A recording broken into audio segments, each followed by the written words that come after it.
پیچھے ہی سنا بھی آ گئی۔ مائرہ، اوہ میرے خدایا کیا ہوا اسے سر؟ ابھی گاڑی تک چلیں، ہسپتال جانا ہے، میں راستے میں بتاتا ہوں۔ حزلان نے جھک کر مائرہ کو بازوؤں میں بھرا اور باہر کی جانب قدم بڑھا دیے، جبکہ احمد ثنا کے سینڈل پہننے کا انتظار کرنے لگا۔ پھر ان دونوں نے بھی باہر کی طرف دوڑ لگا دی۔ یہ رپورٹس دیکھیں، ان کے مطابق بیڈ نمبر 15 کا مریض معمولی سے فلو کا شکار ہے۔ میں نے بھی یہی کہا تھا، لیکن اس نے اس غریب کو پھر بھی بلڈ ٹیسٹ کروانے کو کہا۔ اس کا بل ٹوٹل سے خارج کریں اور مجھے بتائیں ان کی کیا حالت ہے اب۔ عفت ڈیوٹی پر تھی جب دروازہ کھول کر حزلان داخل ہوا۔ آپ بھی اٹھیں، میرے ساتھ آئیں۔ حزلان، وٹ کیا ہوا؟ انہوں نے فوراً جذبات پر قابو پا لیا۔ وہ دونوں اب ہسپتال کے کوریڈور سے گزر رہے تھے۔ حزلان، پیشنٹ کون ہے؟ آپ بھی خدارہ ابھی کچھ مت پوچھیں، میں آپ کو سب بتاؤں گا، ابھی اس کی جان بچا لیں۔ حزلان لمبے لمبے قدم اٹھا رہا تھا اور ان کی برابری کرتے ہوئے عفت دوڑ رہی تھی۔ ہوا کیا ہے اسے؟ وہ بے ہوش ہو گئی ہے۔ کیا پہلے بھی ایسا ہو چکا ہے؟ نہیں جانتا۔ بے ہوش کیوں ہوئی؟ وہ چلا رہی تھی۔ چلا کیوں رہی تھی؟ کسی بچے کو دیکھ کر۔ وہ بچہ اس کا تھا؟ نہیں جانتا۔ نہیں، وہ اس کا بھی نہیں تھا۔ عمر کیا ہے اس کی؟ 26 کے قریب ہے۔ پیشنٹ سے رشتہ کیا ہے؟ حزلان رک گیا۔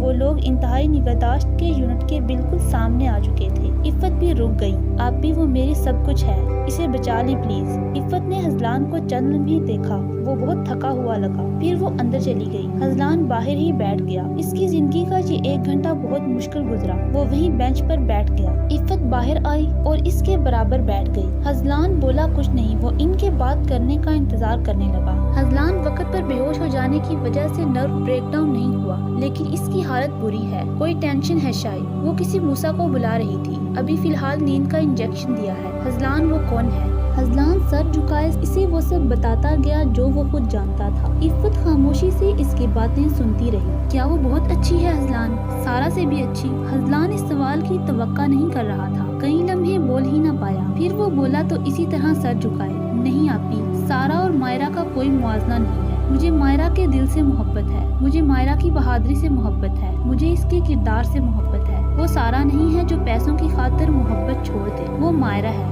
جس نے ظلم کے آگے آواز اٹھائی اور ڈٹ کر اس کا سامنا کیا۔ مجھے سارا کے جانے کا اتنا دکھ نہیں ہے، مجھے مائرہ سے دور نہیں جانا آپ بھی۔ حزلان نے اپنا سر عفت کے کندھے پر رکھ دیا۔ انشاءاللہ وہ تم سے دور نہیں جائے گی، کبھی بھی نہیں جائے گی، اسے روم میں شفٹ کر دیا ہے۔ عفت نے دعا اور دلاسا ایک ساتھ دیا۔ اتنے میں مائرہ کا فون بجنے لگا جو کہ حزلان کے پاس تھا، اس پر لکھا آ رہا تھا موٹیویشن کالنگ۔ حزلان نے فون اٹھایا تو رتابہ کی آواز آئی۔ عفت نے اشارہ کیا کہ اسپیکر آن کرو۔ آپ بھی یار کدھر ہو؟ رتابہ، یہ آپ ہیں؟ آگے چند لمحوں کی خاموشی کے بعد ہلکی سی آواز ابھری۔ مہنور، مجھے آپ ہی سے ایک ضروری بات کرنی ہے، میں چھت پر جا رہی ہوں، امی کو سنبھال لینا۔ آپ بتائیں آپ کون ہیں؟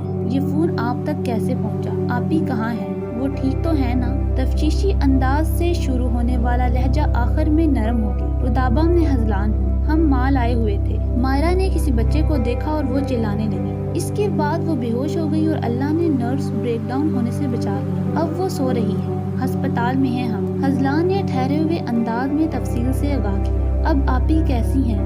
وہ ٹھیک ہیں اب۔ دیکھیں سر، میری آپی ابھی آپ کی ذمہ داری ہے، ان کو پلیز ٹھیک گھر لے آئیے گا۔ ابھی اگر ثنا آپی وہاں ہے تو ان سے کہیں کہ آپی کے بالوں میں ہاتھ پھیریں، وہ بہتر محسوس کریں گی۔ ان کی طبیعت اکثر یوں ہی ہو جاتی ہے، ان کی طبیعت اکثر یوں ہو جاتی ہے، لیکن بالوں میں ہاتھ پھیرنے سے وہ بہتر محسوس کرتی ہیں۔ سر، یہ آپی ثنا ہی کریں گی، ٹھیک ہے؟ رتابہ کی آواز بھرائی ہوئی تھی۔ جی ٹھیک ہے رتابہ، آپ کی بہن اب سے میری ذمہ داری ہے اور میں مرتے دم تک اپنی ذمہ داری نبھاؤں گا۔ یہ کہہ کر حزلان نے فون بند کر دیا۔ عفت بھی پاس ہی تھی۔ حزلان اٹھا اور بولا، آپ مائرہ کے پاس جائیں، میں احمد کو دیکھ لوں، وہ فارمیسی تک گیا ہے۔ عفت کمرے کی جانب چل دی جبکہ حزلان نیچے۔ تم کچھ کھانے کے لیے لے لو ثنا۔ احمد نے جب اسے صرف دوائیاں لیتے ہوئے دیکھا تو کہا، نہیں مجھے کچھ نہیں کھانا، اس نے بجھے دل سے کہا۔ ثنا تم لے لو کچھ، یقین جانو اب میں کچھ نہیں کہوں گا۔ احمد نے بات کو مزاح کا رخ دیا۔ احمد پلیز، میں مذاق کے موڈ میں نہیں ہوں۔ وہ دونوں لفٹ تک آئے۔ اچھا یار سوری، وہ بیگ والی بات کے لیے، وہ میں تمہیں گفٹ دے دوں گا، سوری والی کوئی بات نہیں، مجھے نہیں چاہیے اب، لینا تو خیر تمہیں پڑے گا۔ ہاں چلو، ہوگا وہ مہنگا، اور میں بیچارہ ہوں غریب آدمی، میری کمپنی بھی آج کل زیادہ منافع نہیں کما رہی، لیکن اب تمہارے لیے اتنا تو کر ہی سکتا ہوں میں۔ اچھا ویسے اپنا پسندیدہ رنگ؟ احمد کی بات کو بریک ایک چیخ کی وجہ سے لگی۔